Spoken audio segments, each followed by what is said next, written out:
Yanılırsınız. Eğer diplomatik görüşlərdə fondakı rəsmlərin təsadüf olduğunu düşünürsünüzsə, onlar sadəcə dekorasiya deyil, divardakı səssiz şahidlərdir. 2003-cü il ABŞ dövlət katibi Colin Powell BMT-də İraq müharibəsi üçün dəstək axtarır. Amma bir problem var. Çıxış edəcəyi kürsünün arxasında Picasso'nun Guernica tablosu asılıb. Picasso'nun müharibə dəhşətlərini qışqıran o məşhur əsəri. Amma kameralar işə düşəndə o mavi pərdə ilə gizlədilir. Niyə? Çünki sənət bəzən kürsüdəki siyasətçidən daha uca qışqırır. Sənət bəzən birləşdirici körpü olur. Versal Sarayı 2017. Macron Putini 1. Pyotrun portreti önündə qarşılayır.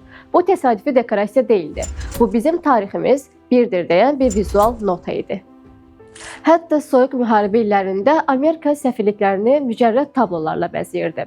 Çünki bu dağınıq rəsmlər Sovet intizamına qarşı azad Amerika ruhunun vizual bəyanatı idi.